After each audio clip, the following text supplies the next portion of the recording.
ஹாய்ங்க. இன்றைக்கி உருளைக்கிழங்கு வச்சு ஒரு குருமா பண்ண போகிறோம். வாங்க வீடியோக்குள்ளே போகலாம். This video sponsor by SPO digital marketing. SPO digital marketing இந்த வேலை வீட்டில் இருந்தே பண்ணுற மாதிரி பார்ட் டைமாகவும் பண்ணலாம். அதே மாதிரி ஸ்டூடெண்ட்டு, ஹவுஸ் ஒய்ஃபு, வேலை தேடுறவங்க, அதே போல் மொபைலில் ஒர்க் பண்ணுற மாதிரி தான். நமக்கு சோஷியல் மீடியா பற்றியும் கொஞ்சம் தெரிஞ்சிருக்கணும். ஓகேங்களா? எந்த டைம்லனாலும் நீங்கள் ஒர்க் பண்ணலாம். அப்படி உங்களுக்கு விருப்பம் இருந்தால் இந்த நம்பருக்கு கான்டாக்ட் பண்ணுங்கள் வாட்ஸ்அப்பில். ஸ்கிப் பண்ணாதீங்க. பெரிய தப்பு. தினம் 300 ரூபாய் சம்பாதிக்க அரிய வாய்ப்பு. இன்ஸ்டாகிராம், ஃபேஸ்புக் பயன்படுத்த தெரிந்தால் போதும். Content post and content publishing மூலமா தினம் 300 ரூபாய் சம்பாதிக்கலாம். இந்த வேலை செய்ய 5 நிமிடம் போதும். Work training support, group communication support, all language customer live chat support, முக்கியமா சொந்தமா ஒரு பிசினஸ் ஸ்டார்ட் பண்ற அளவுக்கு உங்களால கற்றுக்கொள்ளவும் முடியும், சம்பாதிக்கவும் முடியும். இந்த வேலை வாய்ப்பு வழங்குவது 5 வருடத்திற்கு மேல ரன் ஆகிட்டு இருக்க நம்ம தமிழ்நாட்டு company school of business organisation private limited. மேலும் விவரங்களுக்கு டிஸ்கிரிப்ஷன்ல கொடுத்திருக்க நம்பருக்கு வாட்ஸ்அப் பண்ணுங்க. ஹாய்ங்க.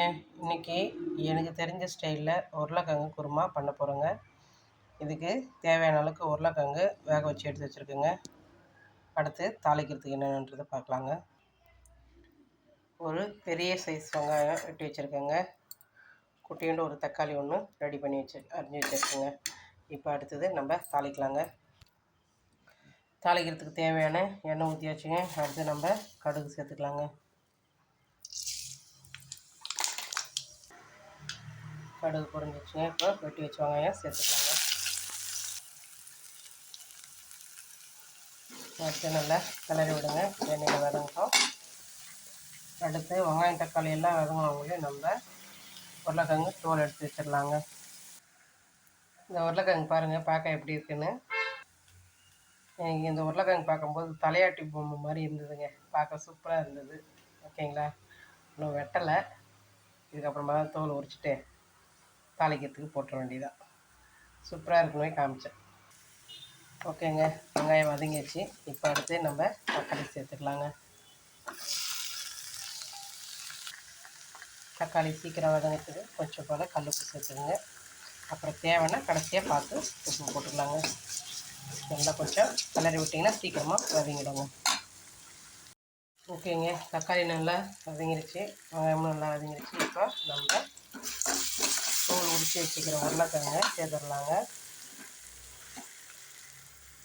பாருங்கள், தோல் உரித்து இந்த மாதிரி மசிச்சு வச்சுருக்கேன். ஓகேங்களா? இப்போ நம்ம அதில் கொட்டி கலந்துடலாம்.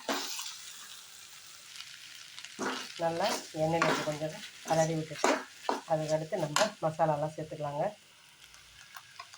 மங்களகரமாக முதல்ல மஞ்சள் கொஞ்சம் சேர்த்துக்கலாங்க.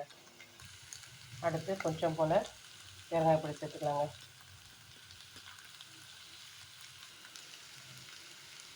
அதுக்கடுத்து மிளகாத்தூள் சேர்த்துக்கலாங்க. நான் வந்து இந்த அளவுக்கு 2 ஸ்பூன் போடுறேங்க.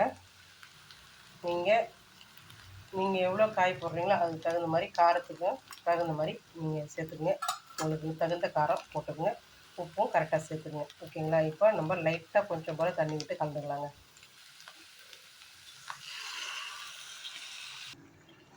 ஓகேங்க, தேவையான அளவுக்கு தண்ணி ஊற்றியாச்சு.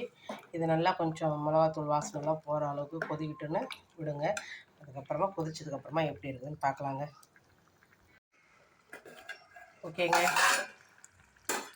என்னோடய ஸ்டைலில் உருளைக்கிழங்கு குருமா தயாருங்க. அவ்வளோதாங்க. தண்ணி நல்லா சுண்டிடுச்சு. இந்த அளவு வந்தாவே போதுமானது. இந்த உருளைக்கிழங்கு குருமா சப்பாத்திக்கும் சாப்பிட்லாம், சாப்பாட்டுக்கும் சாப்பிட்லாம். நான் சாப்பிட்டு பார்த்துருக்கேன். டேஸ்ட்டு நல்லாயிருக்கும். நீங்கள் ட்ரை பண்ணி பாருங்கள். ட்ரை பண்ணி பார்த்துட்டு எப்படி இருக்குன்னு கமெண்ட் பண்ணுங்கள். வீடியோ பிடிச்சிருந்தால் லைக் பண்ணுங்கள், ஷேர் பண்ணுங்கள். மறக்காமல் சேனலை சப்ஸ்கிரைப் பண்ணுங்கள். பெல் ஐக்கானும் தட்டுங்க.